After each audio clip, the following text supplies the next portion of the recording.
This is the Glass Cannon Network.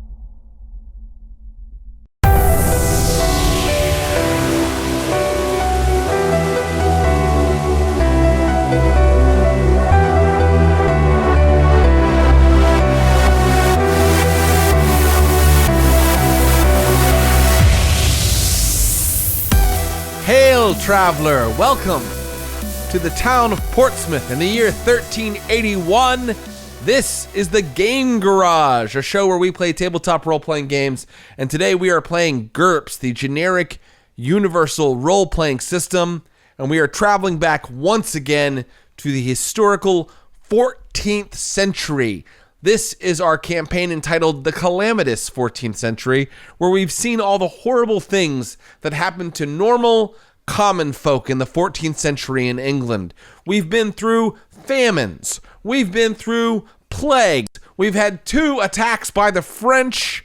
It's been a tough century, but this family of player characters has weathered it all. Let me introduce their players. He is one of the co-hosts of Campaign Promises, a show that he and I do every once in a while. He's also a game master and a producer. Clinton Trucks. It's me, Clint, everybody. Thank you for using my principal credit. Occasional co-host. That's right. Of a forgotten show. Of a show that has aired 5 times. He is one of the hosts of the Glass Cannon Network. He is the game master for Voyagers of the Jump, and you can also see him on Strange Aeons Live. He is a mainstay, a favorite here at the Glass Cannon. Matthew Capodicasa. Hello, everybody. I can't wait to see how we're going to die horribly next. Yes. How will I murder you this time? Who's to say? Maybe you'll survive. But something horrible will happen. Speaking of horrible things happening. Oh, that was a terrible good segue. Transition. I like it. I like it. Speaking of horrible things happening, this guy makes great things happen at Paizo, where he's the publisher, and they put out all kinds of awesome product that gets the nerd in me really excited. And he's just done so many great things in gaming and in publishing, and we're really happy to have his imagination with us here today. Erik Mona, everybody. Hi. So happy to be here. Welcome, gentlemen, all back to the 14th century. Send your mind back through the centuries, back to a time when everyone was just sort of constantly covered in fleas. Back to a time when your house probably had a roof that was made out of sticks and straw that had been thatched together, and little animals lived in your roof and were constantly burrowing through it at all times. That was sort of just something that roofs had, was roof animals inside of them.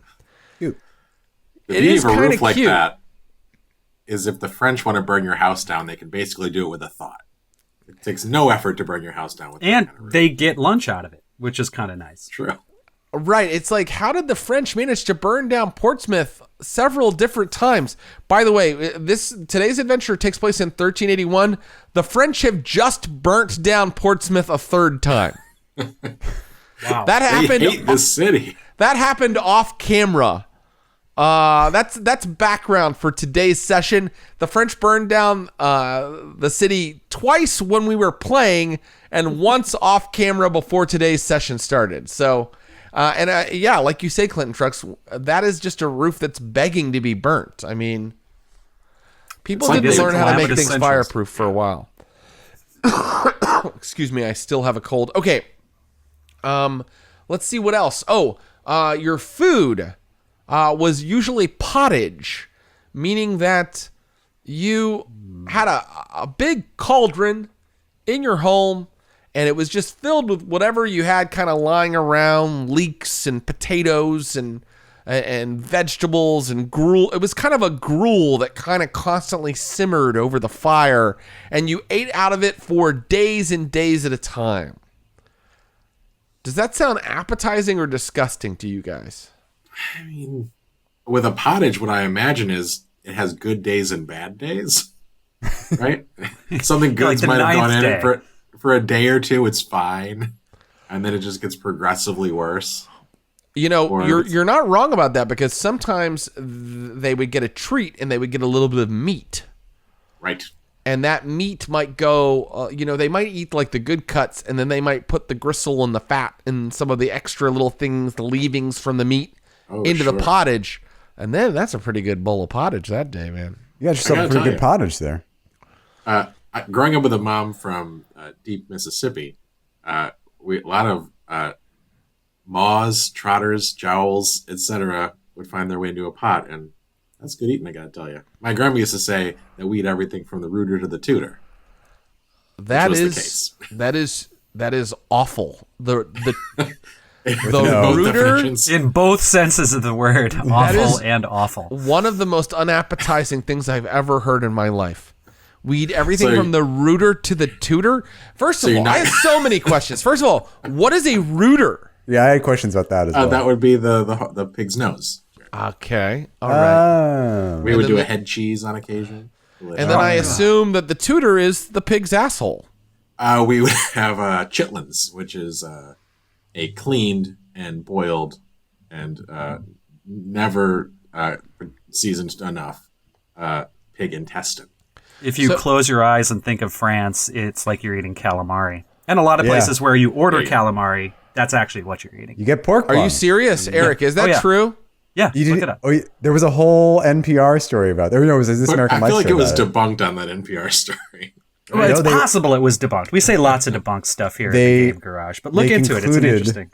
They concluded that it is entirely possible. If you're battering and deep frying it, you probably wouldn't notice the difference. You could be eating anything. Yeah, you just have to clean it enough to get the bung scent and taste out of there. But it's possible. It's debunked. So Erik said you've had chitlins. No. No. Okay, Matthew, have you had chitlins? Can't say I have. Oh, it's just me? Thanks, everybody. No, I've had chitlins one time. I went to like a southern restaurant, and I ordered the chitlins to be like, aren't I hilarious? I'm going to eat chitlins. And then they were like, do you want hot sauce? And I was like, no, I don't need hot sauce. Give me the chitlins plain. And I ate plain chitlins. And if I could describe it to you, it was like eating the boiled intestines of a pig. Oh, very much like that. If you can imagine that. The experience was accurate. I'm from Minnesota, so the most adventurous we got was cutting our pizza in squares. I think you lucked out. I think that's the way to go. One of the joys of chitlin preparation at home is the purchase of chitlins. It comes in a sealed 5-gallon bucket. And then yeah. So you can't just buy one chitlin. You have to get. No, I mean they come in lengths. As you have to buy a 5-gallon bucket of what Clint's grandma referred to as tutors. A bucket of tutors. She referred to them as chitterlings. Thank you very much. Okay. Can you have? I guess they're not chitlins if they're from a cow, right? Because you can have cow intestine. So I don't know what they're doing with cow intestines. That just get ground up and turned into feed or something. I don't know what they do with cow intestines. They don't make sausage casing out of them, Isn't that an English delicacy? Isn't that part of English food? Cow intestines? Tripe. Almost tripe. Tripe, yeah. Oh, of course. No, tripe is stomach lining, sir. Oh. Well, my Google search was wrong. Please tune into the GCN Employee Lounge for Cooking with Clint, where he teaches you. Apparently, beef intestines are a good source of low-fat protein. Okay. Oh, I'm going to go have some right after this. That sounds wonderful. Yeah, haven't you guys ever gone on a tripe diet where you eat nothing but intestines? And it really is good for your intestines, actually, to only eat intestines. It's a circle of life. Yeah, exactly. What the Lion King had in mind. Okay, we should probably play the game now, but keep in mind what your characters are eating and how that'll affect their psychology. Keep in mind that they're covered with fleas. Keep in mind that their city's been burnt down 3 times, once recently. And keep in mind that 12 years have passed since their last experiences. Oh, but I should say our 2 caveats to our show. Since this is a historical game, we want to mention, I'll do this quickly, that we are not historians, so we're probably going to get something wrong. Please feel free to let us know in a polite way when we've gotten something wrong in the chat. I will be paying attention. I want to see how many historical inaccuracies we can count. Second, history is full of horrible, despicable isms, racism, sexism, classism, and we are not trying to celebrate that at all. We acknowledge that it happened. We're also not necessarily trying to tell a story about that. So at times we may sort of gloss over it so that we're not telling an icky, sort of sad story about all the horrible injustices of history. We are simply telling about the survival, how these people survived a very tough century. Okay, so back to the story. It is late May in the year of 1381. 12 years have passed. I want to know what your characters have been doing for these 12 long years, and I'd also like to know if there are any new characters to introduce. I think we should actually start with our preacher, Bertram o' the Cross. Oh, yes. Bertram, you were an old man at age 38 in 1369. Now you're 50. The years have been less than kind to me, but I now look like I'm 78. Even though I'm yes, 50. you probably Jesus. do. Now you definitely you were on bond, but you definitely had to go to trial for your heresy. I think that you had to make a case for yourself, and I think that in a minute we're going to have you do some public speaking to see how that trial went in one roll. But first, you might be affected by aging, right? Oh, no. Yes, actually, you know what? The public speaking would have happened back when you were 38. So let's first see how that trial went to see if you spent any time in a dungeon. I will say, as I am speaking to Lord Harlow Hayter and his liegemen, that my religion is Christianity, and it is not heretical, just as the worship of Jesus is fundamentally in many ways a worship of the blood. My family has given its blood to Portsmouth Town. In fact, all loyal men and women of Portsmouth have given their blood to the land. It is not my movement, my lord. It is our movement. And that's pretty convincing. Go ahead and add +2 to your roll.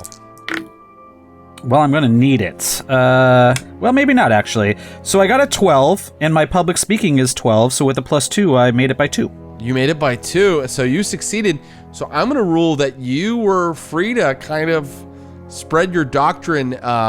You can tell me whether you maybe toned it down a little bit in terms of the heretical content, but you were free to preach as a lay preacher, which is unheard of. So they were really letting you get away with something. I think in the interest of safety, I'm going to make some of the blood stuff a little bit more metaphorical than literal. But once you do ascend to a certain level of the inner circle of trust, there like are psychology. some bloodletting rituals that need to occur. Now we need to make... And of course, Bertram o' the Cave's mushrooms remain an important part of the religion. Of course. I think that you have a small following, and I think that they imbibe the mushrooms with you, and you all have visions of God. And I think, though, we should find out what the years did to Bertram. So he's going to make his aging rolls. GURPS has aging mechanics. So he makes, a health roll for each of his statistics. Is that right, Clint? That's right, for each year beyond the age of 50. Well, we're only going to make... But I'm only 50. You're only 50, so we're going to just make them for your 50th year. We're going to make them. Okay. And I want to get under the score for each of these things? And what happens if he fails, Clint? So, if you fail, the stat goes down by 1. If you critically fail, it goes down by 2. If you critically succeed, you wouldn't have to roll for that stat. Excuse me, for that stat again the following year. But that's not going to apply. Okay. I see. All right, so do we start with strength? Sounds good. Currently a 10, and I rolled a 16. Okay, that's a 9. failure. Strength goes down by 1. Okay. I'm making Dexterity. notes over here. Easily crushed the dexterity roll by like 6, so I'm good there. Great. IQ? Do you do IQ, or are we just doing? Yeah. Okay. Yeah, you gotta do IQ. You can get stupider when you get old. That's sort of ageist. Oh, I'm afraid the years have not been kind to Bertram O' the Cross. I got a 15 out of 10. So your IQ goes down to 11. Actually, a 15 out of 12, but whatever. 11. And you can see that affects your will score and your perception score. So, And every skill he has. Oh, great. And then it affects literally every skill that I have. does that make it? And then make the last, them each go down by 1, Clint? Yeah. And then the last thing is HT. I can't remember what That's health.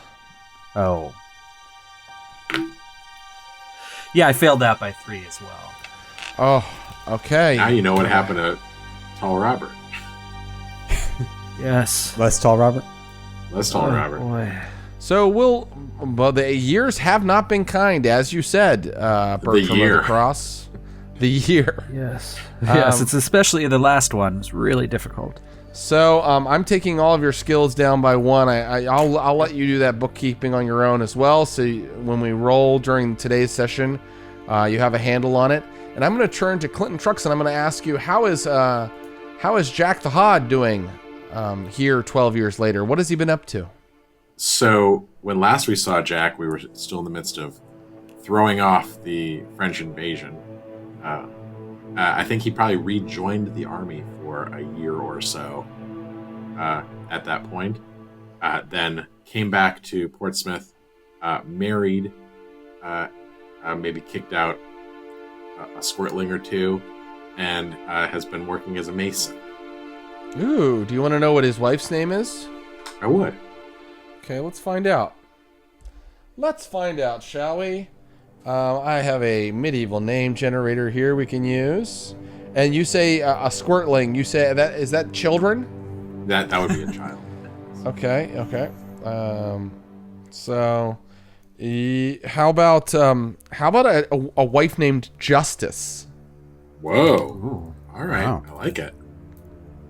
All right. And what about your children? Should we find some children? Let's do it. All right. You've had how many children have you had? Should I roll a d4? Let's roll a d4 if you can.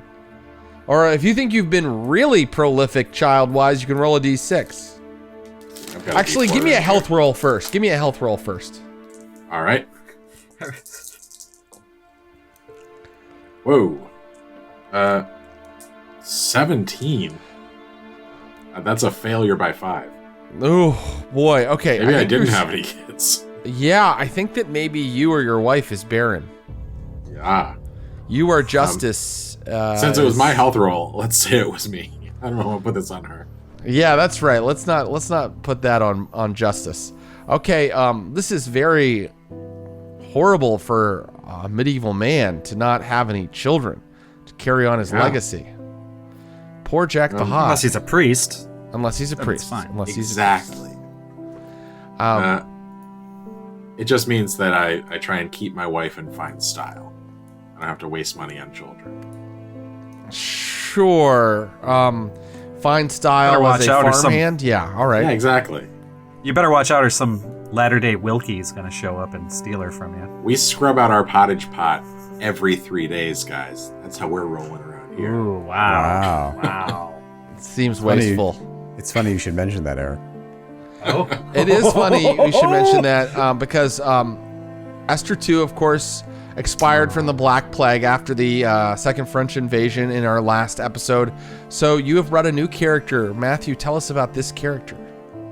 This character's name is Oswald. Oswald is, well, let's back up. So as we all know, during the first French invasion, Wilkie took shelter in the Mushroom Cave with his paramour, Mathilde. This is like previously on Downton Abbey. Like we're going back. Yes.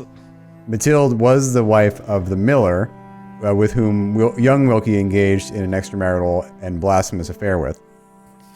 The miller eventually had to sell his business to our family. Wilkie then ran all of those businesses into the ground, souring things a bit with Mathilde. However, in the heat of war and the throes of passion in the Mushroom Cave, he and Matilde rekindled their affair, even though she had married some other guy. And that marriage produced, or that union produced a daughter. And that daughter eventually had a son. And that son's name is Oswald. And he has found his way back to Portsmouth to reclaim what he thinks is rightfully his, all of the shit you think is yours. So, how do you think that Bertram of the Cross reacts to this prodigal member of your family who's come back to take the role of the new Wilkie? Wilkie's, is this a bastard, basically? This is, right? Am I considered a bastard if my parents were joined in holy matrimony? I don't know. That's I don't true. know how that No, works. you wouldn't be. No, you wouldn't be. Yeah. I know that, but really, My mother was a bastard. you're secretly, yeah, okay. Oh, that's right. Okay, that makes total sense. Okay, you're not a bastard, but your connection to the family might be questionable. It depends on how Bertram wants to respond. Bertram being a, definite bona fide member of this family. You could call me the patriarch. Yes. This family needs strong blood. And I think that Oswald may be just the answer to keep us going into the future. So I welcome Oswald with open arms and a ritual bleeding dagger that he will need to incorporate into his daily routine, but I'm sure he'll be okay with that. Oswald is by trade a blacksmith, and he's a merchant. He sells his wares. Can I show you something, Oswald? Sure. He at some point he takes you into the farmhouse and he goes into an old drawer and he pulls out this burlap folded thing and he opens it up, and then just resting in the middle of his hands, there's a single old, slightly misshapen nail, and he says, This was created by our family years ago. You, as a blacksmith, can bring us full circle. Oswald takes the nail. He inspects it. One shitty nail. Gives it a smell. "Yeah, it's not the best."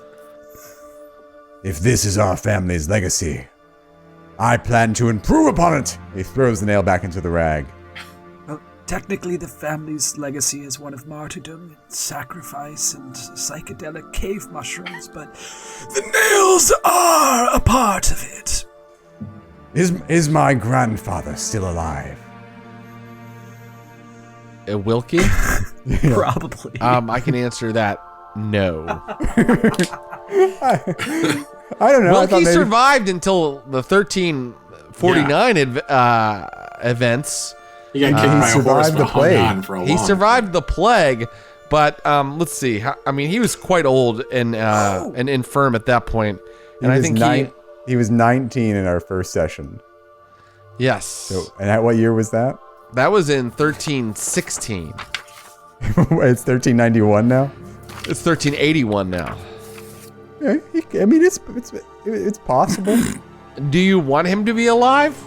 Do you see Kinda. how the men in this family age? Look at Bertram of the Cross. He's barely 50. Let me take a you know what, health -4 roll for Wilkie right now. Okay. I think Wilkie's health starts at 9, so I have to roll a 5 or under on these 3 dice. Okay. Oh, please, Perfectly Wilkie. fair. Get this. I rolled a 1, a 2, and a 3. So it's not under 5. I think that He just died before you He got died last year. he died so recently that I think you're having this conversation with Bertram right after the funeral. Oh, but... Is my grandfather still alive? No, but hold on. Another drawer. And I go into the next drawer and I pull out this burlap folded piece of cloth and I open it up and there's like a little finger bone in the middle of it, and I say, Years ago, Wilkie accidentally cut off his finger attempting to re-engage the nail business, and I have kept it as a family relic. One day this will be at the altarpiece of a grand cathedral, but for now, young Oswald, I want you to carry this memoir of Wilkie with you at all times. Oswald takes the finger bone. He looks at it. And he throws it to the ground and he stamps on it. My grandfather was a fool and profligate, and he deserved everything he got. Did he die painfully? No, he died peacefully. Sort of blissfully unaware that he was dying. Died the way he lived. Just kind of bumbled along, everything. He was, in fact, a great man. At the end, a man of God. He was not the things that you said. I'm told that he blasphemed and had affairs and was an adulterer and fathered Oswald, my mother and abandoned her. One thing you need to know about Portsmouth. People throw around the word blasphemy here. It wasn't that bad. He did father my mother with another man's wife and then abandon her to be raised a bastard. Yes, he did that, but the cave is a very special place. Very sensual That conception in the cave makes up the bulk of book 4 of the acts of Willem. You should read it. Can you read? No, I cannot read. I'm a mere blacksmith. Well, pull up a bench and I shall read it for you. The French were approaching the cave. And then I'm just going to read him the history of the fateful night in the cave. And we'll fade out on that scene, and I want to see if you're really trying to rekindle the fortunes of this family, Oswald. I want to see how successful you are at that. So, why don't you go ahead and give me a blacksmithing roll and then a merchant roll, and the combined results of those will tell us how it's going. Okay. Blacksmith roll was an 11 under 13. Okay, great. And then the merchant Your goods roll, are of high quality. excellent news. Oh, the merchant roll is an 8 under 12. Soon you have a thriving business going, and your nails are much more, intricately and aerodynamically designed than your predecessors. You invent the screw. I invent the screw. No, you would have had to get a critical to invent the screw, but your nails are things of beauty, and you have a thriving business going. And I would like anybody who'd like to tell me, who they're talking to during this time. Who do they meet in town? Let's start with Jack the Hod, because we haven't heard from him in a minute. So Jack the Hod probably does decent business, but mostly fixing fireplaces, things like that. If someone were to be making a forge, they might want him to come and build for them. So if Build my forge, Jack the Hod. Build it well. Give Oswald a new forge. well, like a contractor, I'm walking around the old burned down like, well, this is not in great shape. I can get some guys down here. It's gonna be a little expensive, but I'll do my best.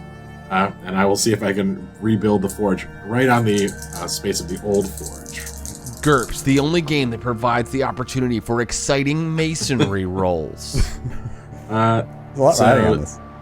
6 on 10. That's pretty good. It is pretty good. Oh my gosh, no wonder these nails are coming out at such high quality. The forge is a thing of beauty. What a beautiful oven of steel you've created here. Did you know my grandfather, Jack the Hod? Did you know him? No, people talk about him. He, profligate, they said. A lech and a villain. Kicked in the head, became sweet as pie. I'm glad you knew the version that was sweet as pie. If only that version was the version that met my grandmother. Well, Hear so ye! Hear ye! One of the town criers is shouting something important out in the town square right outside of your blacksmithing business. Hark, Is it I hear Matthew the the town cry. Judge? What's that? It is near. Sure. Of course it is. Matthew the Drudge. Oh, yes. Drudger. Matthew Drudger. All townsfolk are summoned to an audience with Chief Justice of the Court of Common Pleas, Audley Deadmain, on this such and such date, several days from now, although the character gives the specific date, and we will be asked to make an accounting of the tax shortfall. Did you say someone was named Oddly Deadmain? Yes, that is the name that I randomly rolled in my medieval name generator. Oddly what, Maine? It's an incredible name. Oddly Deadmain. It's what I He's the rolled, Chief and it's Justice? what I went with. He is like- a Chief Justice of the Court of Common Pleas, and he is coming to look into the tax shortfall from the town of Portsmouth. Recently, you all have been hit by taxes over and over from the royal government to fund the war in France. The 100 Years' War has been going on, and a couple of years ago, 2 years ago, they asked every single person for a groat. A groat is, I don't know where it is in my notes here, but it's a bit of money. And then this year they went ahead and they asked for 12 pence from every person over the age of 14. Now, what is 12 pence to you? Well, for some people at the very low end of the economy, it's about 10% of their wages. Whoa. And that's for the year, which that's in addition to, it might not be quite that much for you, a successful blacksmith, but it is maybe like a month's work. And so, this is concerning. You're being summoned to make an account for the fact, well, what I want to know is, did you pay the tax? Bertram of the Cross, did you pay that tax? Might there be a religious exemption? There actually wasn't a religious exemption. In fact, official members of the church had to pay somewhat more. Oh, shit. Now, you being a heretical preacher with no actual orders having taken, maybe you got around it. Do you think you paid your 12 pence or not?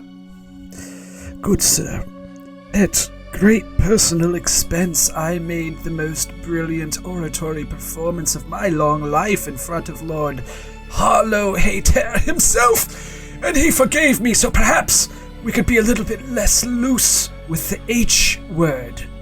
Right, very good. You are no longer heretical, except in the eyes of the church at large.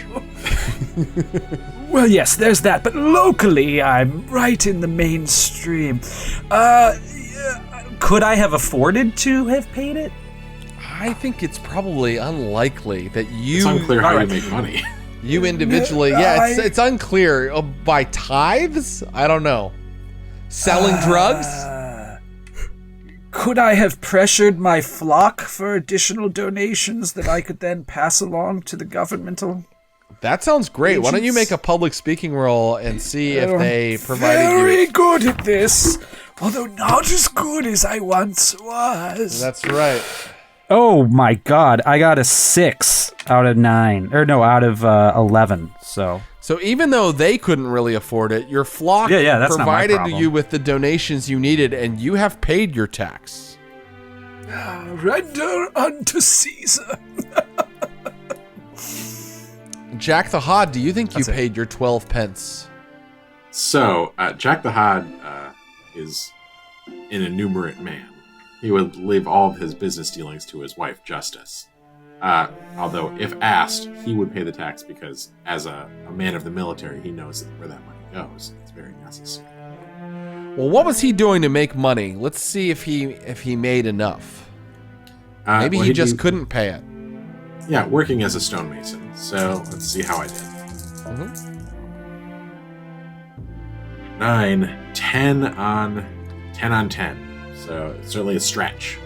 I think you barely scraped by, and you don't have a lot of coins left, but you did pay your 12 pence in taxes. And finally, the new blacksmithing business is booming, but here, just as you're getting off the ground, Oswald, this tax is levied against you. Do you think that you paid it? If I can, I think Oswald would, but I don't know if I can. Well, we know that your blacksmithing roll went really well and your merchant roll went really well. So rather than roll those things again, I'll just say that, yes, you could pay it, but, again, it's like a month's work that has just gone to the royal government, who've been asking for this money year after year to fund this war in France, which seems like it will never end. And now I would like to set a scene where all the prominent people in town are summoned before this oddly dead man, a name that will go down in GURPS history. It sounds like he should be part of the Batman and the Rogues Gallery. For sure. Yes, he wears a top hat and a cape and carries shuriken. No, oddly dead man. He looks like a prominent member of the gentry. He definitely is wearing rings and medallions and a puffy tunic. And he looks definitely like someone of quality that you should all give homage and your respect to. Yes. And he has summoned everybody in town into the church, including your liege lord, Harlow Hater, now a bit more long in the tooth, and of course hobbled from his wounds taken during the siege of Portsmouth, 1369. And the man, dead man, is asking, why has the tax not been paid? Some of you have not paid your tax. There is a shortfall of over 140, and I would like to know who has not paid their tax here in Portsmouth. You, preacher, come forward. Me, sir? Yes, sir. You are over 14 years of age, are you not? Considerably, sir. Yes, I was being human. We'll hobble forward. I was making a joke. Of course you are, grandfather. Such a sense of humor, sire. Yes. Have you paid your tax? Of course, I render unto Caesar that which is deserved by Caesar, and the rest I give to Christ. He turns to Harlow Hater. And you vouch for this man that he's paid his tax? And Harlow Hater looks at you and thinks about it. And remind me why he decided to give you a pass? Oh, you had an incredible speech at your trial, right? Many years about ago. how we all give our blood in Portsmouth's earth. That was a pretty We're all good in it speech. Yeah, I crushed it. That was a pretty Don't good forget speech. about me, my lord. Let's do a reaction roll. Years have passed. Let's see. Oh shit. But I'm gonna give it at +2 because of that great speech you gave. And but like to me, the reason that Harlow is even thinking about it is that you're one of the things in his community that brings perhaps negative attention to him. But think of the tax revenue from all the pilgrims who come to dine upon the bounty of Bertram's Cave. No, I'm thinking about it, and it looks Think like about it hard. I'm thinking about it very hard, and you rolled a 10, which is neutral. Harlow Hater goes, yes, he has paid it to my knowledge. And then Oddly Deadman is like, well then who is it? Who is it that hasn't paid their tax? And let them bring it before me now, or within the next 2 days, or I shall have to drag you all off to the jail. All of us. It's ridiculous. I will make an example. Paid or not, you will pay for the crimes of those of you who haven't paid. So I suggest you put forth who is holding back. Perhaps you just lost the money. Or stole Can I it. put a hand on his shoulder, Oswald's shoulder? Yeah, of course. You're a bit new in town, Oswald. Perhaps provocation is not very timely. Oddly Dead Man actually takes his cold gaze and stares at you, Oswald, and it's like, I can assure you, we have made a very accurate accounting of how much we shall have earned from this town, and it is short, sir. We have not lost a shilling. What do you do with the money in our name? It goes to your king, and that is all you need to know. What does the king do with it then? Oswald! You, sir, know that the king is at war with the French. And I that's- do know it, and every time the French decide to invade, who suffers first? Not the king, but us. He burns our town to the ground, doesn't he? Doesn't he? It's true. All the time, actually, yeah. Yes. It's happened a lot. It happened 4 years ago, says someone, because it did. Yeah. And this is why you should provide funds so that your king can take the battle back to the vile French, so that he can protect you. Fat load of good it's done us, right? Right? I seem to have found one of our holdouts. I believe that you, sir, are showing your reasons for not paying your tax. I have paid my tax. I've paid enough tax. With you trying to crush my new business, this man's not for small business. This man is out of order. Take him into custody. Some men-at-arms that were with Oddly Dead Mane march forward to grab you. I'll start an angry murmur amongst the crowd. I'm going to try to interpose myself as a man of the cloth, and I'm going to say, Please, good sirs, have mercy upon this newcomer. He does not know our ways as of yet, but his business is thriving and could be a considerable source of tax revenue in the future. He's from nearly 30 miles away. He doesn't know our ways. Can I make a persuade check there? Certainly. Public speaking? Yeah, certainly. I made it by 1. So I'm going to give you a reaction roll at +1 for that successful. Let's see what they think. Okay. So at +1, so I mean, or I'm going to say -1 for a reaction. Oh, no, +1's better. Oh, they love you.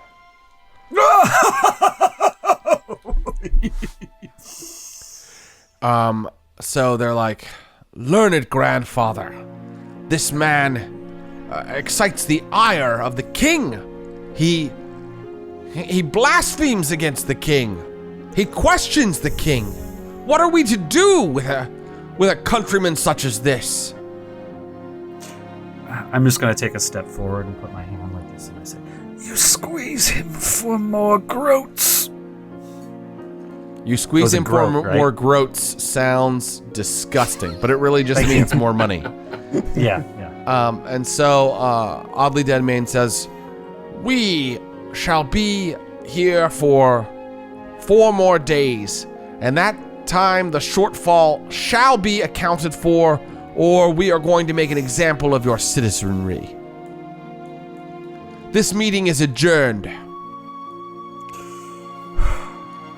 So you managed to smooth things over, my friend Bertram, but they are not leaving, and they are waiting to be paid their tax. This is like the plot of Break Into Electric Boogaloo. We have 4 days to pay the tax bill, and they're going to shut down the teen center. Exactly, the teen center being the city of Portsmouth in this case. Yeah. So, you all have paid your tax. How So many you men-at-arms are there? That's a great question. There are You try and take him out again? I mean, like 12. He has he a just party of disappeared, 12. who Not all of knows? them are men-at-arms. Wait. He has a party of 12 with him, and 6 of them are combatants, potential combatants. It's safe to assume this is a wildly unpopular tax and policy. right?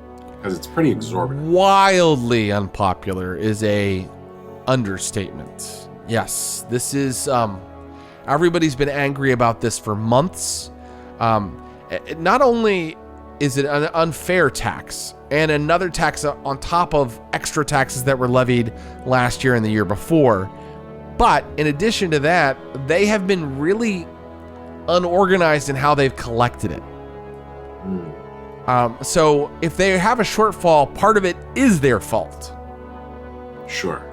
You're not wrong when you said maybe you lost it, because there is so much graft and corruption and disorganization in collecting these poll taxes that some money has, in fact, definitely fallen through the cracks. Sure. The idea of a guy just showing up to town, getting a bag of money, and riding away, a lot can happen. Yeah. So you have some choices here. You can just ignore what's going on, which is completely fine. You could try to turn in other people in town whom you believe have not paid their tax. You could inform on them, or you could do something about getting this oddly dead man out of your town, or or a third or fifth thing that I haven't thought of.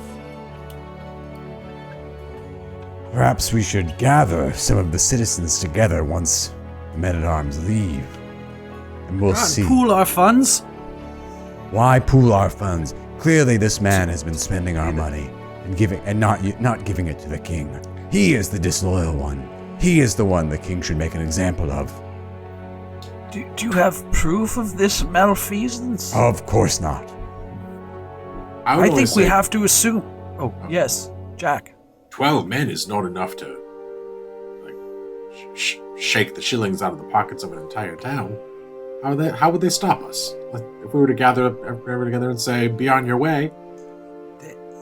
They are servants of the king, who is appointed by divine right. They speak in some ways with the voice of God. We cannot overthrow the government. The government is eternal, like the sun and the earth. That walking wax You bean speak of a man foolishness, doesn't speak sir. for God. There was one man who spoke for God. Ever? Just one? Well, technically two, if we include Bertram O' the Cave, but I was referring, of course, to the King of Kings. Jesus Christ! If anybody would like to, since you're having all this talk about the king, if you'd like to know something about the king or have an Who is opinion the about king him, right now? it is Richard II. Richard II, Oh. who is Now we're getting to territory. Now I remember. Yeah, a little Robin Hood action. now coming up Richard here. II is very young at this point. Edward the Black Prince died. He had kind of taken over the government from Edward III, who got very old and invalid. Edward the Black Prince died before his father, Edward III, who died shortly thereafter. And then it fell to Richard II, who I think was like 12 or very young when all of that happened, and when he took the throne. His government was managed by his uncle, mainly, John of Gaunt. Yes. And people don't like John of Gaunt. They don't like all these poll taxes, mainly. How's the war going? Very poorly. Very poorly. In this last phase of the war, the English have lost most of their territories in France, and they are paying so much to maintain the ones they still have. That is why they keep levying this poll tax against all of you. But I heard some... What a good time to found a bunch of towns in the Middle East.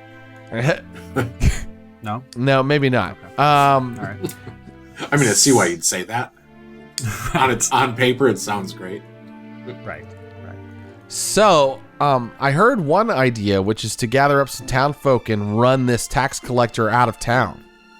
No, to pool our funds, to pay the taxes that were ordained by Almighty God, indirectly. Down with Audley Jedmain. Who's with me? Well, here's Seen the city burned 3 times already. Here's the thing. Do you have any public speaking, my friend Oswald? Do you have anything that might help you here? I have brawling. Brawling. That's not going to help very much in trying to get... I am however, attractive. You are attractive. I guess I would allow you to do a public speaking roll. I'll allow your attractiveness to matter, but let's see what public speaking defaults to. In GURPS, every skill defaults to an attribute It's with a penalty. IQ, Jared. I know it's IQ, but I think it's with a Oh. penalty, right? Yeah, probably. Oh. Yeah, that's why I like to look it up and see what exactly the penalty is. We play by the book here in the Game Garage, except when we don't. Okay, here we are. Pickpockets. Public speaking. IQ -5, but I'm going to give you a +1, so it's IQ -4. Okay. Okay, so IQ -4, I'm going for a 7, and I get a 7. Holy shit! Good-looking people. Oswald, you have gathered a group of... Okay, you have at least 14 people who are ready to band together and run these soldiers and this tax collector out of town. Gentlefolk, I'm just a simple blacksmith. And I'm new to your town. Your Portsmouthian ways occasionally frighten and confuse me. But I do know one thing, and that is that this oddly dead man means to squeeze our town and leave us for dead. Who will stand with me and drive him from our city limits? I will! And me also! I will. Yeah, let's do it! Someone made a persuasive argument, so Jack's in. Jack! All right, Bertram, what are you going to do? And what then? Bertram, what are you Oswald. going to do? Okay, go ahead. And what then? So you drive off oddly dead Maine. What about his follow-up? What about the person who comes next? They will want vengeance. You cannot simply cast out the king's Where are you from? What if? This is not done in Portsmouth. What if we were to send out emissaries, perhaps, from our town to the other towns to speak to the peasants there, and perhaps band them together? They would be murdered as traitors by the lords of those towns? Surely. Maybe. A man's knees bend for a reason, Oswald. We are to supplicate ourselves before our leaders. Uncle, I respect that you have much experience in the ways of your books and your learning. Thank you. Then you see my way. I appreciate your concession. But you are very old, and perhaps your ways are not the new ways, and the new ways will be what save us. Am I not right, Jack? Yeah, let's drive him out of town. Yeah, I can't pay this Jack, so I'm very Goal is a confused. pig fucker. Fucking I've never had anybody explain to me why knees is knees, but you're correct that he is incredibly old. How does one determine what to do in a situation like this? Two perfect arguments. Well, let me say this, just as your game master, it's perfectly okay to split the party, and if Oswald's party wants to attack the tax collectors and drive them out of town, and Bertram wants to hang back while that happens, that's perfectly okay.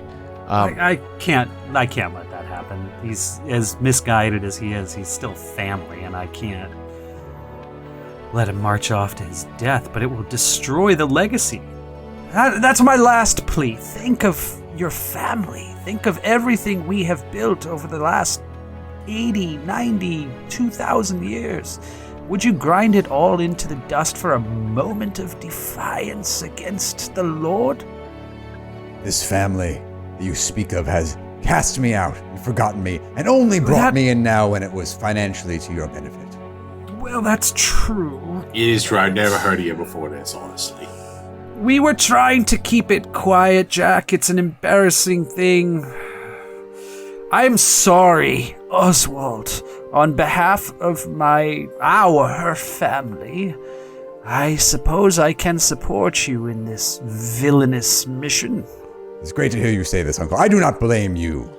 I blame my grandfather Wilkie, whose tyranny over this family has finally been broken. And now we will forge our legacy. Forge it out of the flames of our opposition to these taxes. So let's explain to me your plan. These men are, kind of barracked in the city center.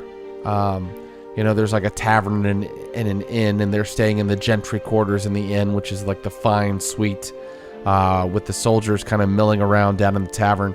And how are you going to run them out? Are you going to try to get more people on your side, or is your small group of 14 plus Jack and Bertram going to do it? What are you going to do exactly?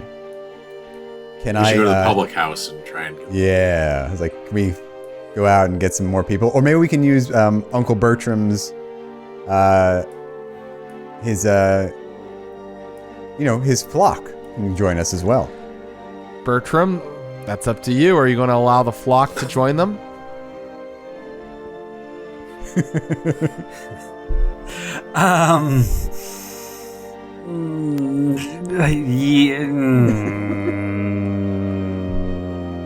I remind you that Oswald is very attractive.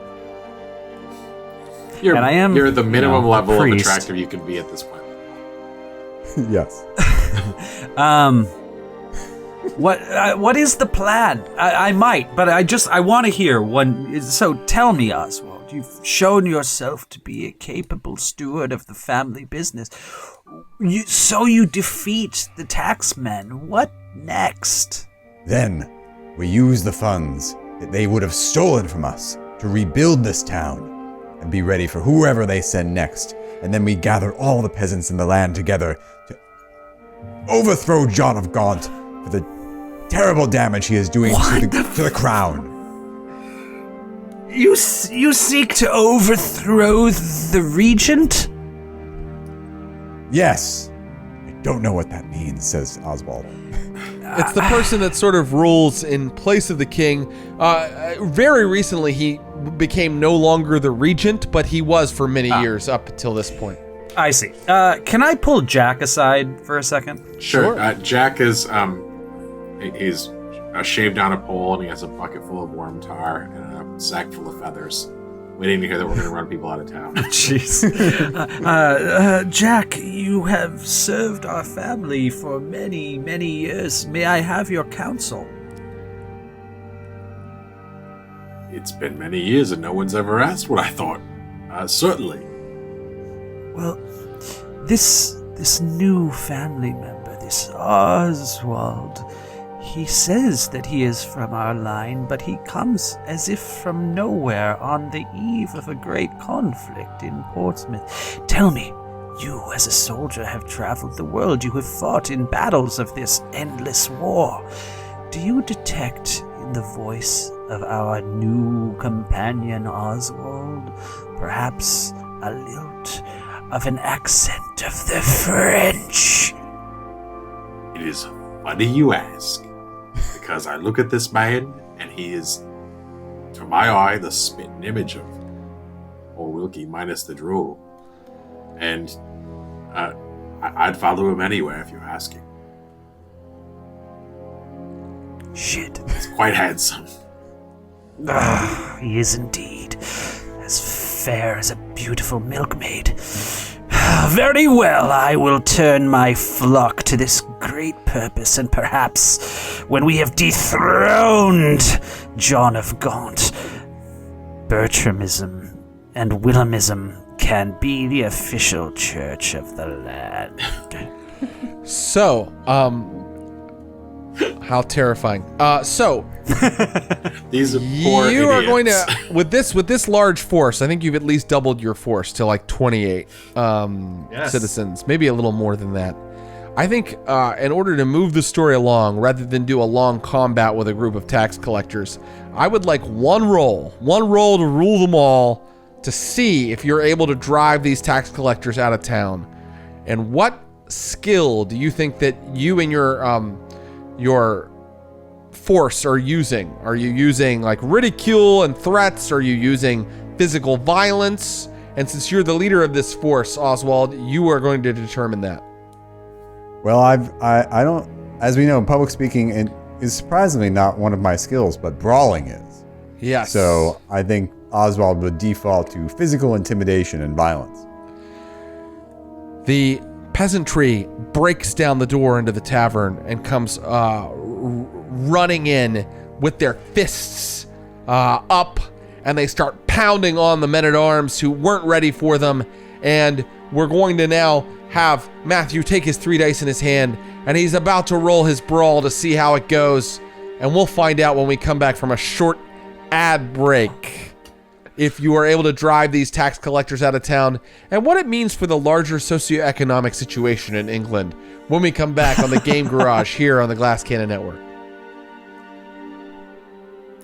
So we are back where the citizens of Portsmouth are about to try to overthrow the tax collector who has so rudely and horribly oppressed them with a pecuniary and monetary oppression.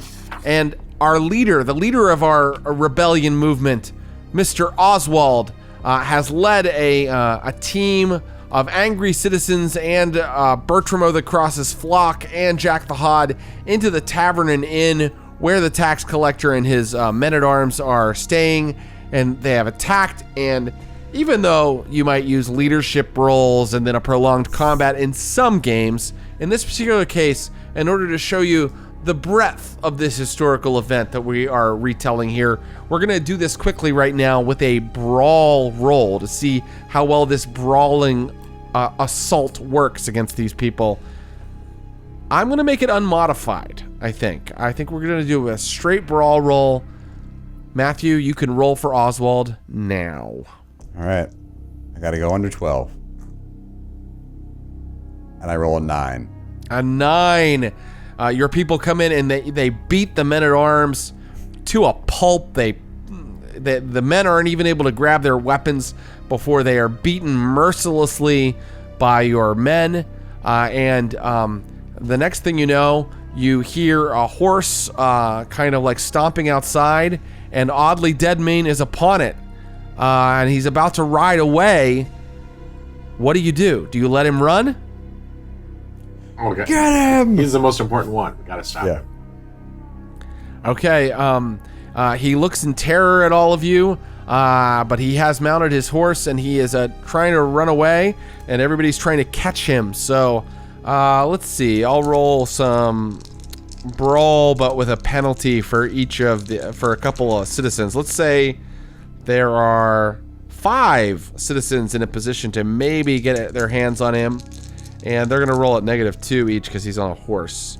Fail.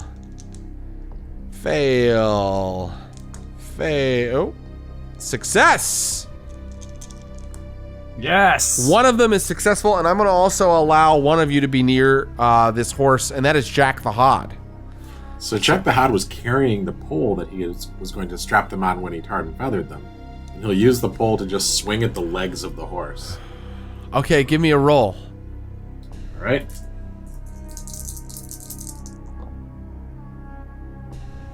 Am I rolling for my brawl or just my strength? I think since you're using a big pole, give me your strength. All right, then an 8 on 14. Excellent. So, this poor horse is tripped and falls onto its side just as this other common man is dragging Oddly Deadmane off of his saddle, and now Oddly Deadmane lays in the muddy street with his horse on top of him. He has been neutralized as a combatant, which he wasn't very good at in the first place. What is his fate, people of Portsmouth? What do you do to him? So he's a tax collector? That's his actual position? He's a judge, a traveling judge, but also in charge of collecting taxes in this particular case. We tar and feather him and run him out of town, right? Yeah. You tar and feather him? We tar and feather everybody, then we strap them to the pole, tie the pole to the horse, and slap the horse, and they get dragged out, covered in tar and feathers, dragged by a horse. It's classic run a tax collector out of town. Usually, right after that, they pretty much die. Yeah. I'm now looking up the history of tar and feathering. Oh. The tar doesn't need to be boiling. The punishment appears in orders that Richard I of England issued to his navy starting with the Holy Land in 1189. Definitely tarring and feathering has made it to England as a punishment by this time. I probably learned it in the army. Yeah, yes, you probably did. So you slather hot tar all over Oddly Dead Man, and he's like, "No, please, stop! Oh God, have mercy on me! Oh God, I'm gonna you bend down heathens!" I'm gonna whisper into his ear, and I'm gonna be like, The blood of the people of Portsmouth is what gives this place strength, and you would drain it from us. Please, I beg forgiveness of you. Please. He has completely lost his earlier supercilious tone and has become a pathetic sight, now covered in burning black tar and chicken's feathers. I would just... So the tar doesn't have to be boiling. I would prefer it's not. Okay, it's not. Yeah, thank you. Just so right, Jack can sleep at night. Are you going to slap the horse's behind and have him run off down the road, tarred and feathered? Yep. Oh, God, have mercy on me. He runs off into the night. And that is the end of that scene. But I can tell you this.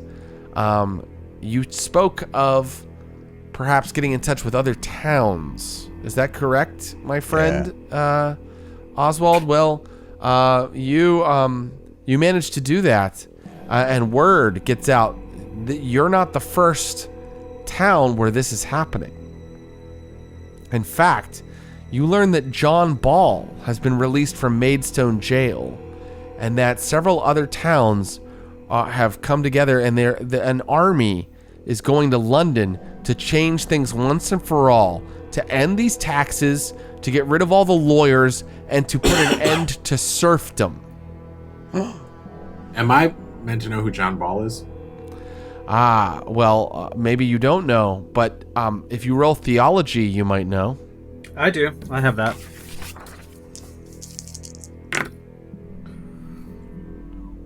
I missed it by 1. I would have known last year, but I simply just forgot. I think you did have a +2 bonus on the roll because he's then quite I made famous. it. I won. So he's a radical preacher who was convicted of heresy and thrown into prison, mainly because he preached that God did not condone the feudal system, the class system in England. You see, Bertram, you are one of many men of the cloth who are joining our cause. You are on the side of right, the side of justice, and the side of God. Shall we go, Oswald? Shall we go to join their army, to march on London? To London! Yeah! I'm confident that if we explain to the king that this isn't working, he'll change the system in our favor. Before we go, we must have a grand harvest of Bertram's Cave to bring communion to all of the people of our mission and to the city of London. Help us gather. Absolutely. Does anybody have any kind of farming skill that they could use to make sure you gain a great bumper crop of mushrooms to take with you to London? Yeah, I do. I do as well. Okay, everybody roll your farming. Farmers. I made it exactly. I made it too. I failed it by 2. Well, that's okay, because 2 people succeeded. So just make sure you know that in your inventory, you have psychedelic mushrooms that you could use at any point in the rest of the story. And you've brought those with you. And soon, if you were serious, you set out toward London. But it's quite a long journey in this time period for you. And you hear that the uprising has mostly taken place in the southeast of England, and you guys are more in like the direct south at Portsmouth. So it's going to take you at least a week to get to London. So do you set out? Yeah. Any other preparations before you do? I'm gonna Just try to rally as many followers to come with us. Yeah. Give me another public speaking roll to see if you can get even more people to come with you. Jack's gonna bring his wife, give her a big old hammer. Justice I missed has a it hammer. by 3. You missed it by 3. Okay, you are not able to get that many more followers. So you have about 28 people that are all going to journey to London with you. Justice now has a big hammer. So does Oswald, his blacksmithing hammer. Yes. And the other members of the town take up their weapons, rakes, hoes, shovels, and you set out down the road. We've got a week of walking through other towns. We can gather people on the way. Yes. Absolutely. So let me just kind of roll on the encounter table. Let's build this thing Children's Crusade style, town to town. That was one of the better crusades. Oh yeah, my favorite by far. All ages. Okay. As you are traveling, this is into your week of travel. This is quite late in your week of travel, so you're getting toward London. Can everybody tell me how you're eating during this time? You're not just eating psychedelic mushrooms. What are you doing for food? I would like to make a soldier roll. Mm-hmm. And we are, as we travel through towns, we are getting food from people as a traveling gang of armed people. Okay. The way soldiers eat when they move across country. Okay, great. That's a great idea. Give me that soldiering roll. Oh, I crushed it. 5 on 9. All right, I'm going to say that that's good enough that you were able to provide food for, a couple of people with that, but there's a group of 28 people traveling here. So if you guys want to provide food for everybody, you need to yes, Bertram of the Cross. Could we maybe work in the idea of trying to gather more people to our banners and then ask them to help provide food? That makes sense. As you're passing through different towns, like before I've said Chichester, and I'm pretty sure now it's probably just pronounced Chester, but like these places like along the route, you stop and you make your speech, and they join you with loaves of bread and vegetables. Let's see how that goes. Give me a public speaking roll. I rolled a 9 and I needed an 11. Very good. So more people have joined your banner, and they have brought some food with them because you specifically said you were going to ask them to, and you've earned at least 9 more people have joined you. And importantly, it is not an act of pure charity. It is an exchange. I give you Holy Communion from the Church of Bertram. And I give each new member a mushroom cap to introduce themselves to our kind of living. Great, and they give you like a bag of radishes or It's a fair trade. A loaf of bread or something like that. And I think in this way you are able to eat all right on your way to London, but there is some hardship. I mean, you don't always have a place to stay. So does anybody have, and I think the answer is no, but does anybody have any kind of survival skill or living outdoors type of skill? I don't believe so. No. I would use the soldier skill for bivouacking. I'll allow you to use that, but the other two, Bertram of the Cross and Oswald, I'd like for you to just roll against your health right now. Okay.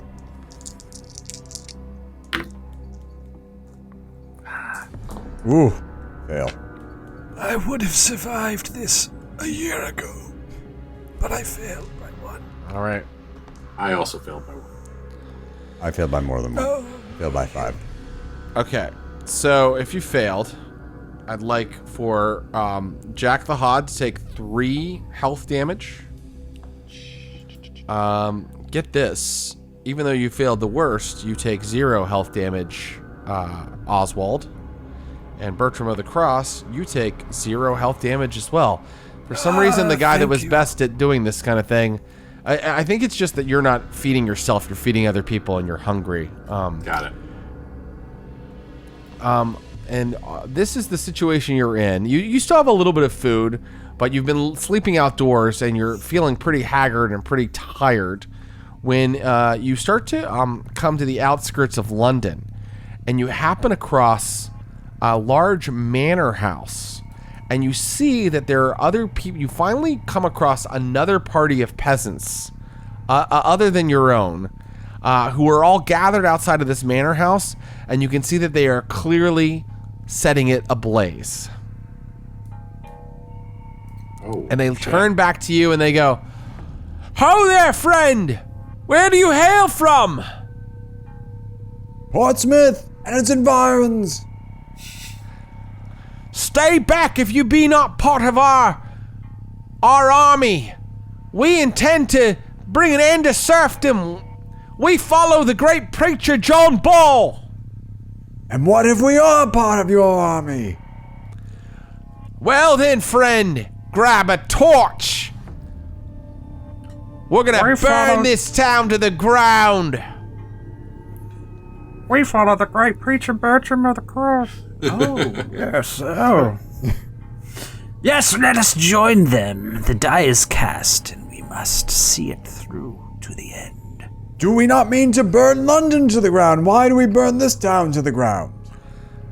This is like a manor house outside of London, and it clearly belongs to a member of the gentry. Ah, good. Yes. That's why. Oswald will join it. Very Should good. we So- go to the kitchens before we burn the house down? Oh, good idea. So you're getting closer, I assume. Yeah. Yeah. You can see that what they've done is they've pulled a lot of the valuable things out of the house already, like a really well-appointed desk, paintings, things like that. There's definitely like a strong box that they're trying to bash open on some stones outside. They haven't been lucky doing that yet. And you could go into the house, but they are currently setting it aflame. Is there any sign of the inhabitants of the house, the family who lived here? Make perception roll. I did very well there. 7 out of 12. Bertram of the Cross, you look in through a window and you see a man, a woman, and a child tied up with rope. Noobly. I want to approach the guy who seems to be the leader of this rabble. Yes, and let's give him a name. His name is Ash. How appropriate. Yeah. You there? Are you the leader of this group? I am. The name's Ash.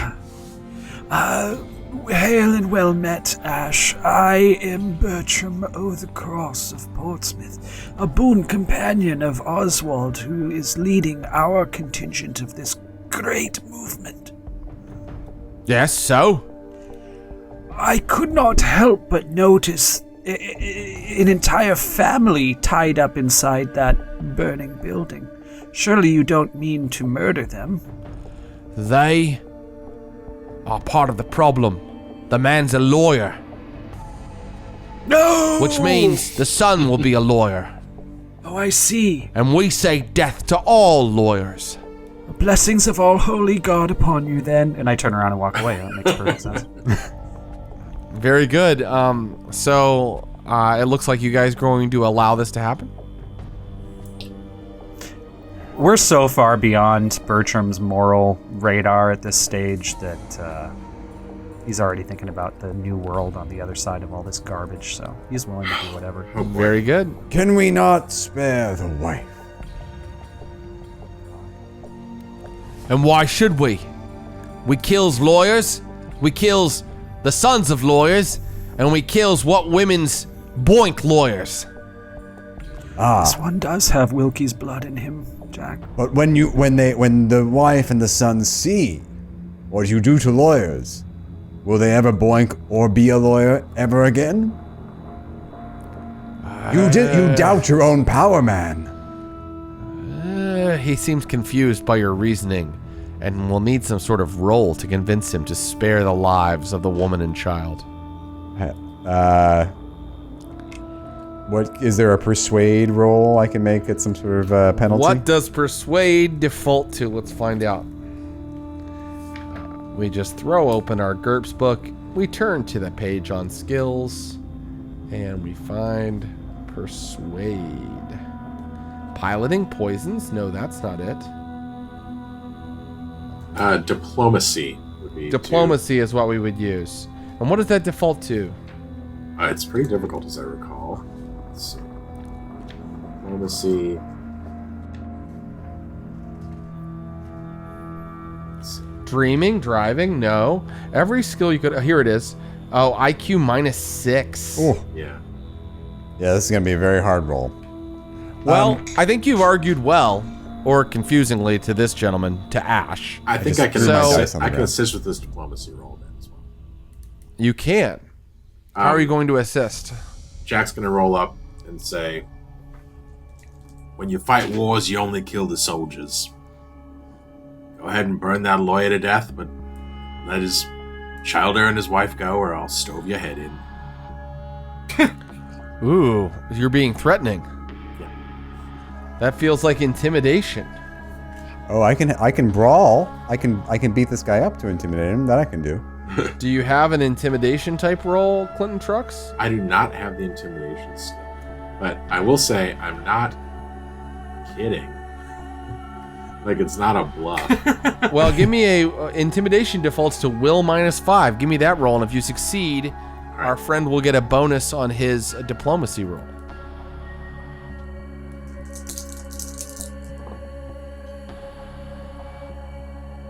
Five, and my will is at -5. I bet I still fail.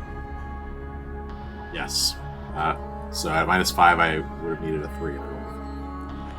A 3 is a critical success, is what you would have I needed. did not get.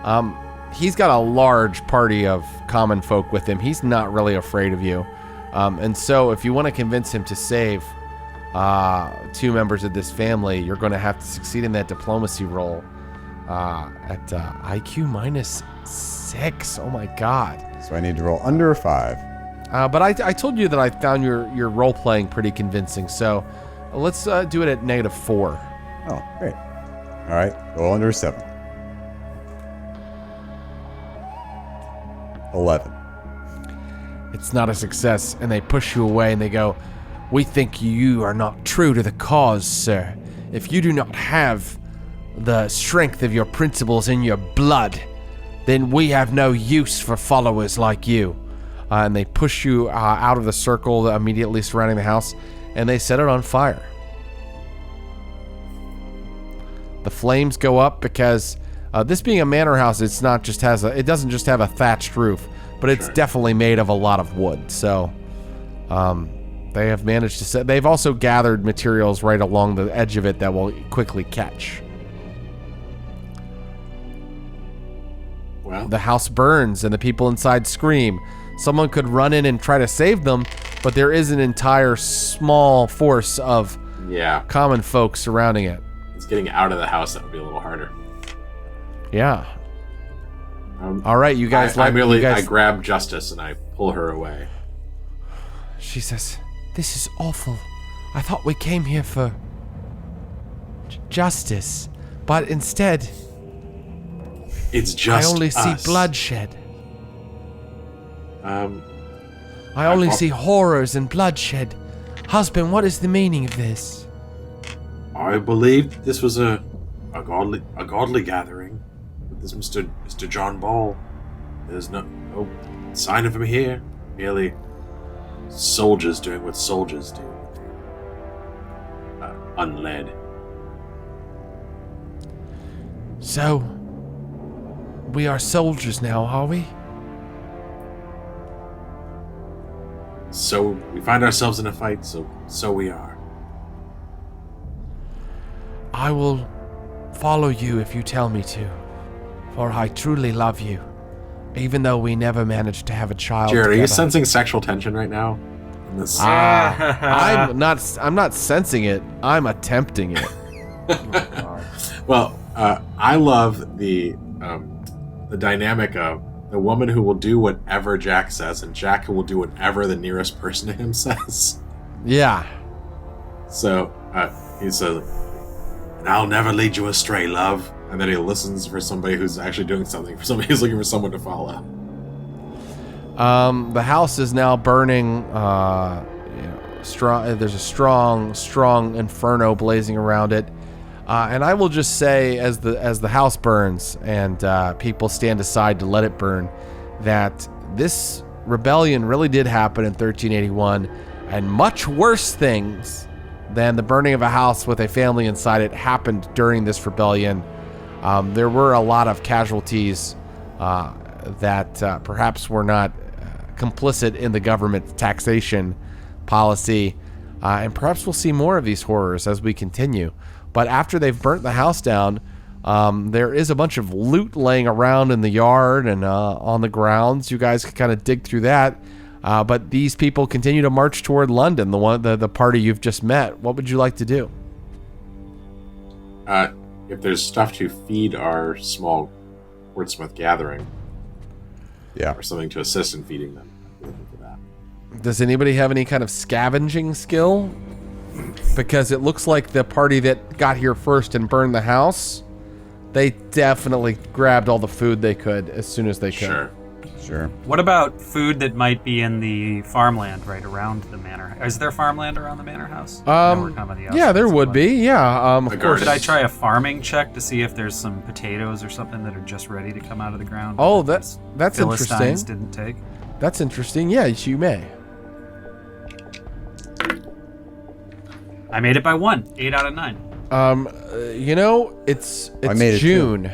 It's June, so the food isn't really ready at all.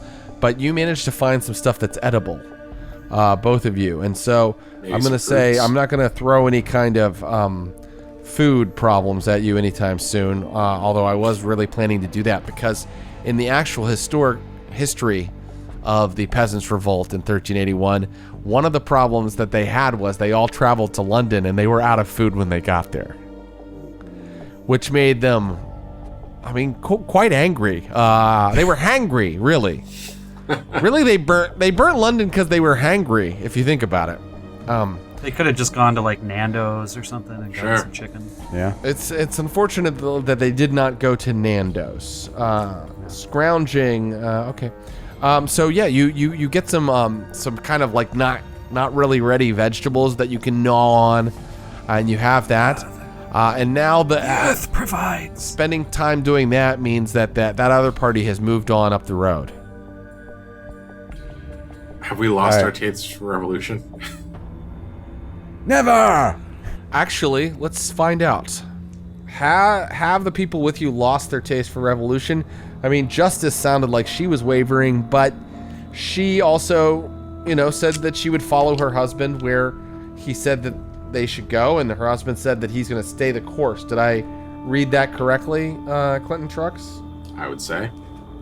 Okay, but let's see how the rest of the people with you are doing. Let's see how they're doing.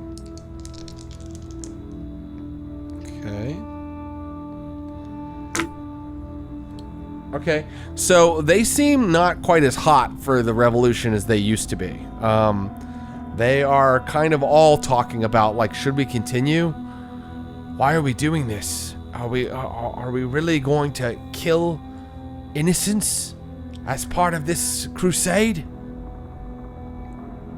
Can I try and gin them up with a public speech? Yes, you can. Speech. Yes, you can. Right. I'm going to say,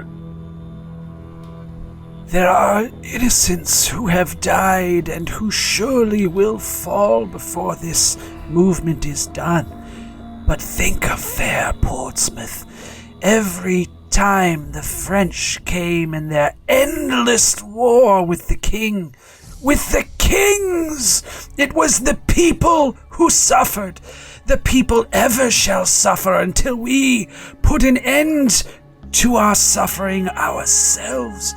God has brought us here and given us this bounty that we may complete our steps and unshackle all of serfdom from the chains that bear it. The flames we bring to London town shall clear the way for a new Jerusalem. Ooh, I love that. and plus, I got a 9. +2. Okay, so you succeeded. 9 out of 13. They no longer waver. They're ready to run into London with you. And then I walk up to Oswald and I'm like, this better be worth it. It will. It will. I raise my hammer over my head and I say, to London! You know who would have loved this? London. Yeah. Wilkie would love this so much. I see so much of Wilkie in you, Oswald. And Oswald, suddenly his face just melts. Really? Yes, and your forehead is far more fair than his with that hoof impression that lasted until his final days. So, you head on toward London, is that correct? Yeah. So, you move up the road and you realize at a certain point that if you take one route, you can kind of go into the city if you'd like. And the city is burning. You see places where their fires have been lit. Somehow, these peasants got in through one of the gates, which are well guarded. But somehow a bridge was lowered and they got inside and they are causing havoc in the capital of your world. London is the biggest, greatest city that any of you have ever heard of. And it is currently burning. So you can either go into the city or you can join a massive gathering of common folk who are gathering outside of the city, camping outside of the city. It looks like most of the common folk have amassed outside the city at this point. I guess we can join them. Strength in numbers. Yes, I will rouse them with the lore of our family and our duty to England. Very good. If the walls Jack of the the city Hawk? have fallen, shouldn't we press our advantage? Now you are the soldier. You are the soldier. Jack the Do you wanna- Hawk. What do we do? Yes, Jack the Hard, you have served the family well. It's only in this moment where we must turn to you for guidance. Character with the clueless disadvantage. What should we do?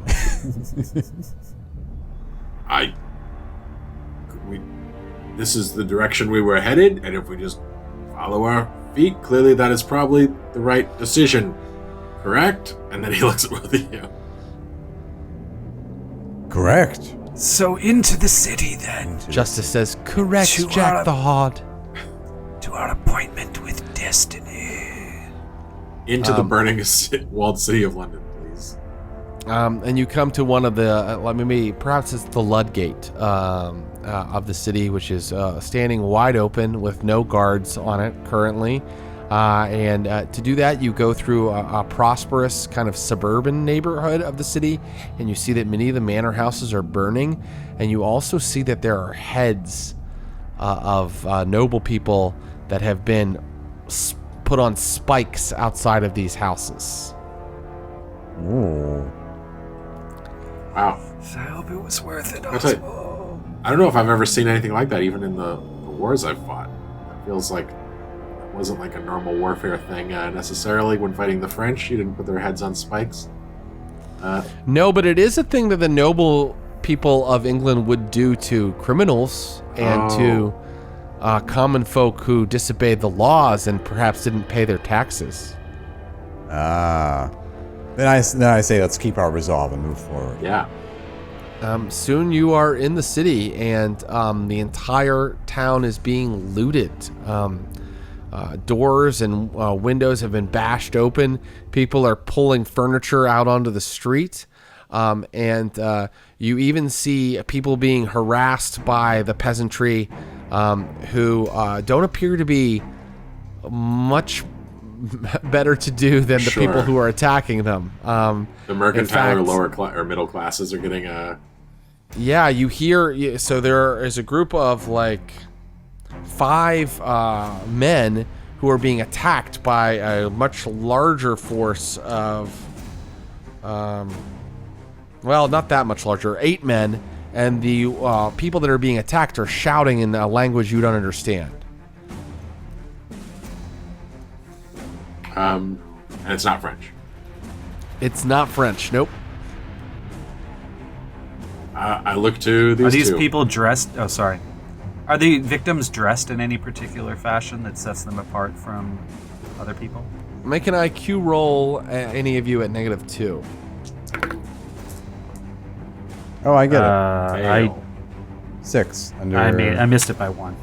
So these are middle-class people who are probably of like from the Netherlands, Oh, but they are foreign. So why not attack them too? They kind of sound like the French. Right, exactly. So the peasantry have gotten quite out of hand here and are just attacking anybody who is not only a nobleman but who speaks a different language.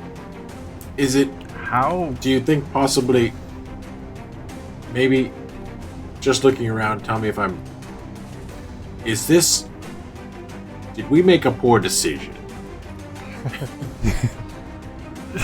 Why would you ask? We're in the capital and surrounded by the city walls. Most of our force is outside, and surely there will be no reprisals once we march to the castle. Husband, I fear for our lives here in the city. Let us join the larger force. Let us find out what John Ball's plan is. When has a populist movement ever turned into a giant disaster for everyone involved before, or indeed in the future? It's literally every single time it happens. I agree. Let us join the greater force outside. Yeah. I don't believe that these are truly our people here. These are simply bad actors sent in to make us look like an unruly force. This is Antifa. No. So you leave the poor Flemish merchants to their fate, and you join the larger force. And let's see how you are at information gathering. They will tell you for free and very quickly that the king himself is going to address their army on the morrow at Smithfield. And that is where they're gathering outside this large field outside of London called Smithfield. The king himself. And you can also now make rolls to see any other information you can find out. What do we roll for this? If you have an information type gathering skill, you could roll that, but otherwise just roll IQ unmodified. Can I make a soldier roll to see if the positioning of this? Are we on a battlefield? Like, is an army gonna roll up in the morning? You're actually on. Yep. You're actually on Smithfield, which is at the time was a really large, big field where they would set up fairs and markets and things on special days outside of London. And it's probably one of the few places in this area that could host an army of this size for one sort of address. Okay. And how large is the assemblage outside this? Like 10,000? Thousands. And this is one of those questions where you kind of want to get it right. And sure. I don't have an encyclopedic knowledge of the Peasants' Revolt, but I can tell you that it is thousands upon thousands. Okay.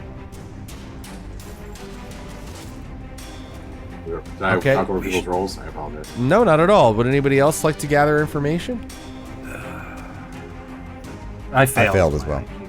Okay. We should try to get up front so we can hear. There's no way the king can speak to thousands of people all at once. I'd like to see the king. Wise. If we came all this way, I'm an old man and I've never seen the king. All right, Uncle. We'll get up to the front. I'm sure that will be totally fine. Yes, help me. My hip is bothering me. Well, in fact, it's going to be very tough to get up to the front. As the day dawns, the meeting is going to take place in several hours. Everybody is hungry. Everybody is sort of angry, and there's a lot of fights breaking out here in the rebel encampment. And so how do you secure a place at the front to be right at the forefront of this entire meeting? What do you do? Or is there anything else you'd like to do as you prepare for this meeting? I'm going to attempt to make a public speaking roll to declare that we are a delegation from the South, and that we must make our way to over there. Great, yeah. To try to kind of push through, use religious authority to kind of push through the crowd. Okay, no problem. So you may go ahead and do that. Make way for the grand delegation of the South. 9 out of 11. Very good. They let you through. In fact, certain towns are prominently, have their delegation, and they are well represented, and they move to the sort of forefront. And you are shown and greeted by Wat Tyler. Wat Tyler, who has taken control of the entire rebel army as the leader, a soldier, Wat Tyler, and he says, "Hail, people of Portsmouth." Hail. Hail to you, Well, good sir. well met, Wat Tyler. I can see that our little movement is growing, that it has already spread to the far south. Indeed it has. It has spread to every corner of this fair isle. And would they walk fast enough, the people of every town in England would be at your side. Well, today, I talked to our friend the king. I'm sure he'll be a reasonable young man and do as we tell him. By the way, talking like that about the king is shocking. Are you certain that he's not just gathering us here to roll over all of us with an even larger army to create a lesson? Because that seems more like a thing that a king would do. He doesn't have the numbers. I know for a fact we have all the cards. And he's already given in to some of our demands. He's issuing Has he? He's issuing writs.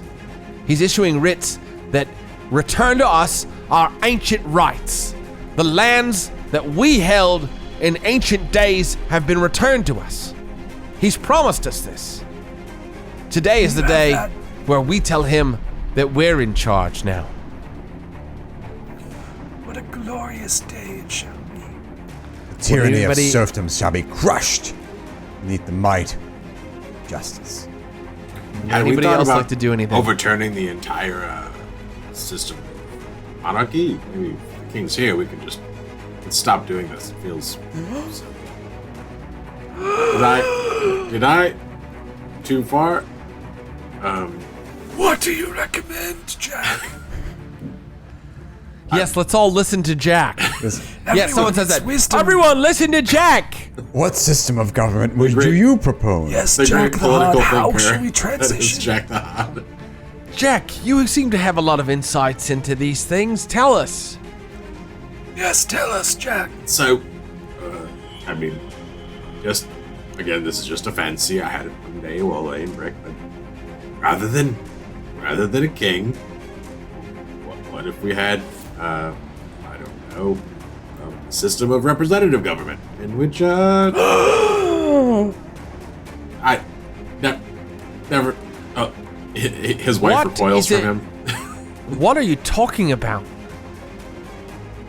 I don't know. Don't listen to me. I'm just a soldier. You mean like a parliament? I don't know that word, but yes. We already have one of those. How? Well, good.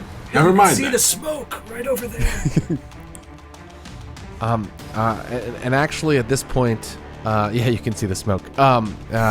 So at this point, it's gotten later in the day, and on the other side of the field, the king's contingent enters the field, and you can see the king himself astride a horse, along with other high-ranking dignitaries of London, and there's a force with them of about 200, mostly fighting men. But arrayed around them in a vast sea are the common folk on the other side of the field. So many more common folk than there are in the king's contingent.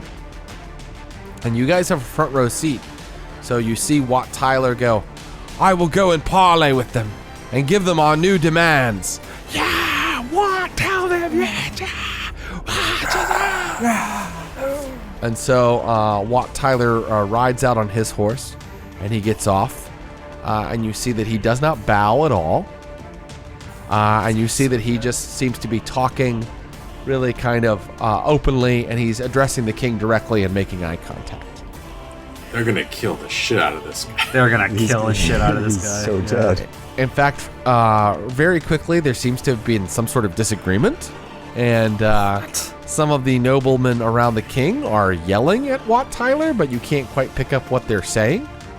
And now one of them is coming forward, a sort of burly man with a beard, and he is pulling his sword, and Watt is pulling his sword, and the man slashes Watt with his sword, and then another one of the men-at-arms jumps down from his horse and is stabbing Watt over and over in the chest, and everybody around you is like screaming, "What? No! Well, time to go. As this is happening, there's just a giant riotous tumult among the rebel army here, and your rebel friends are arming bows right now and starting to point them toward the king's retinue. What do the three of you do? Let's watch this from the back. We're already in the front, though, right? We're right there. You're in the front. we're right there. For England! Oswald will charge. You're gonna charge across the field. Yep. Okay. Feels like the last scene in Blackadder. Yeah.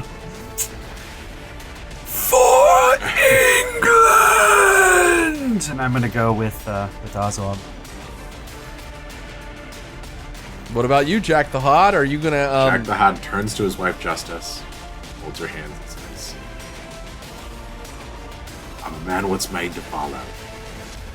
I know that where I go today, you cannot come, and so I leave these men to their deaths. Let us go home."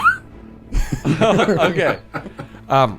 So a couple things happen. As you guys are charging across the field, the king himself, a very young lad of about 14 years old, urges his horse across the field toward the thousands of arrayed rebel soldiers, including you. And so now, Bertram of the Cross, Oswald, and about 14 other rebels out of the thousands are all charging toward the king himself, and the king is shouting loudly. Do you want to stop and listen to what he has to say, or do you want to just keep charging? You know how much XP you get if you kill Richard II? You'll level up immediately. And I'm by the curious way, what he has to even though say, this is a historical game, we can become ahistorical. This is a role-playing game. Anything is It's an possible. important. I would like to hear what Richard II has to say. Yeah, I want to hear what he has to say. He says, "People of England, I am still on your side. I am still your caretaker. Follow me! Follow me! Onward!" And he is trying to lead the rebel army away out of Smithfield. So they're all arming bows, but then they stop to listen to him, and he is urging his horse away. He's taking a hard turn, and he's trying to get the rebel army to follow him. Now, you might say, why on earth would anybody stop in the middle of their attack in order to follow this king off the battlefield? But let's recall, he is the king. He is the divine might of God on earth. And as this happens, Jack the Hod, you're the one who's in a position to see people dropping their bows. It's very persuasive when the king talks. Yeah. What would Bertram of the Cross and Oswald like to do? Bertram O' the Cross looks to Oswald, looks to the king. He's got his eyes narrow. This is the moment where he gets to decide, does the family continue or do we fuck it up and die forever? And he looks at Oswald and he looks at the king and he says, "My liege!" And he just starts following the king. Very good. Oswald. I wish I had some. I wish I could roll something because I don't. I want to discount the king's persuasiveness. Then I think you should roll will to Okay. see if you can defy the king. There we go. So if you succeed, let's be clear on the stakes. If you succeed in your will roll, you will attack the king or attack his retinue or something like that, right? Yes. I am going to actually point out that Oswald has a disadvantage called stubbornness. Oh Which I yeah. think gives him an advantage on no. this. Stubbornness. You always want your own way. You make yourself generally hard to get along with. People need to make fast. Wow, you've been playing that really well. Really well done. Thanks, guys. People need to make fast Way to talk play goals that- to get you along to get you to go along with reasonable plans. Okay, so in this case, what would that do to his roll? It does look like it would. It does give a -1 reaction modifier in some instances when he's being stubborn, but it doesn't appear to have any effect on a will. Well, I'm going to let it have a little effect on this roll. Because if he succeeds, he's going to attack. I'm going to go ahead and let it have a +1 to the number he's trying to roll under. All right, so I got to roll under 12. Roll under 12 to attack. And if I fail, I just follow the king. Mm-hmm. I rolled a 16. So I 16. I turn and follow the king. And so many people did. In fact, I mean, it seems unlikely, but in history, this really happened. Even though they all just saw their leader and hero, Wat Tyler, stabbed to death in front of them, the bulk of the rebel force then followed the king out of Smithfield over to Clerkenwell. And that is what is now happening. So Jack the Hot, as you and Justice sort of exit out the back, you watch as the rebel force all just sort of docilely follows the king out of the area.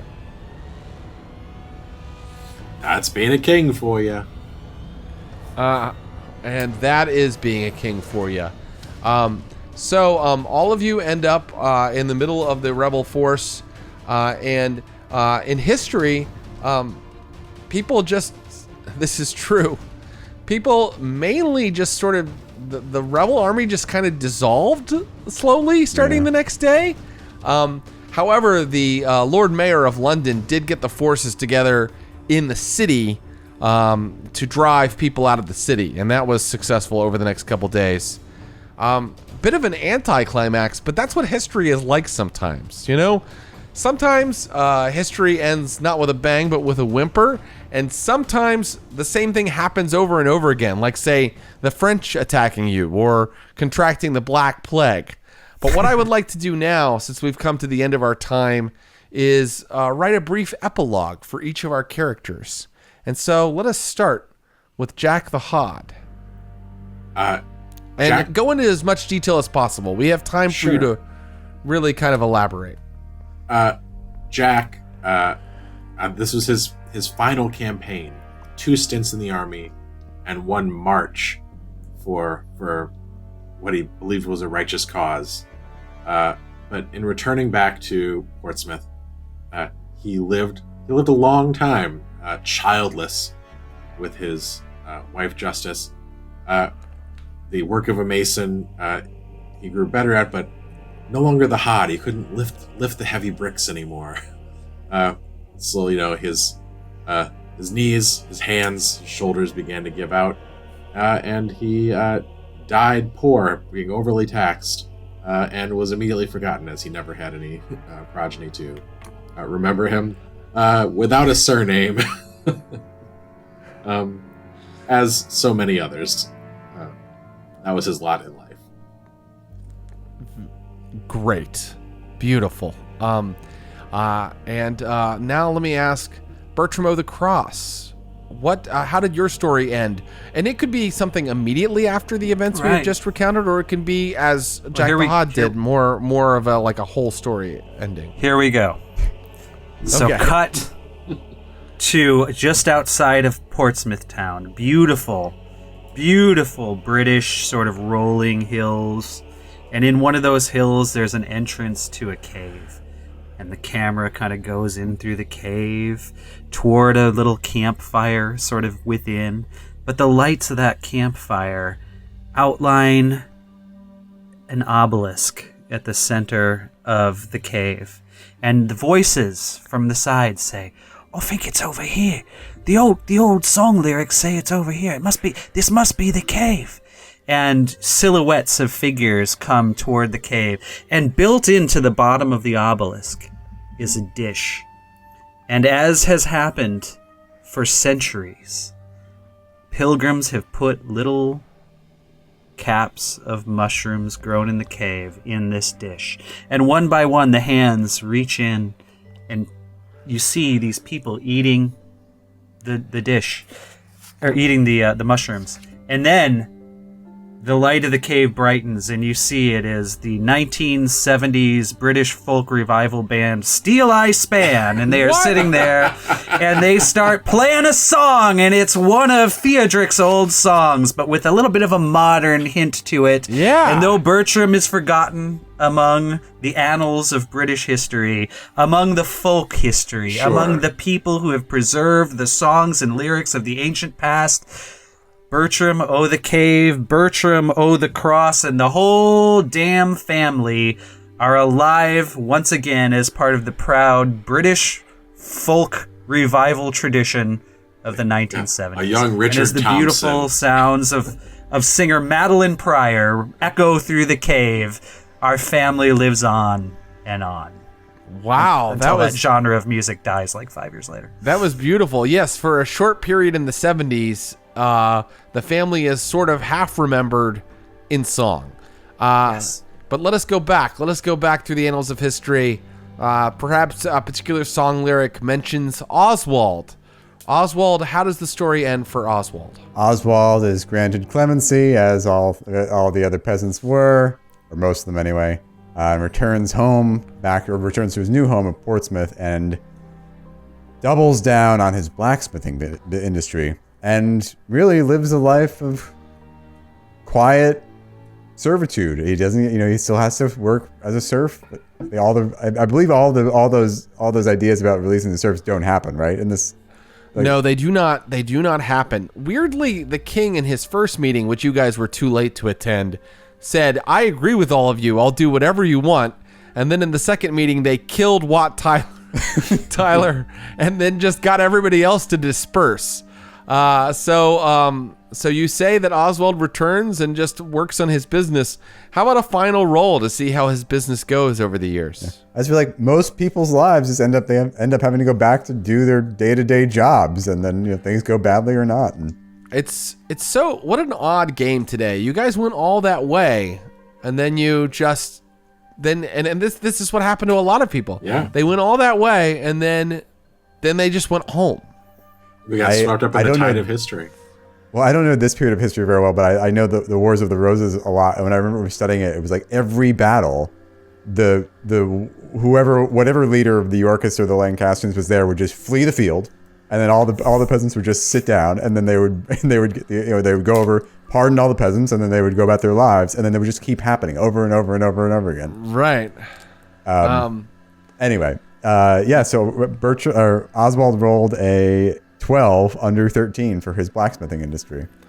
You are moderately successful still. And the shop lives on past Oswald, and perhaps the shop lives on until next time we meet all of these characters or their descendants when we tackle the 15th century. Whoa, what? There's another century?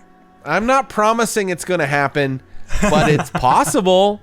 The final thing I would like to say before we end this whole series, and this is something that Erik Mona brought up to us when we were talking about this, is the fact that these people did not have surnames is sort of strangely poignant. There were so many people that lived these like very exciting, terrifying, interesting lives full of sorrow and madness and joys, and just none of them are ever really going to be remembered. They did not even have last names.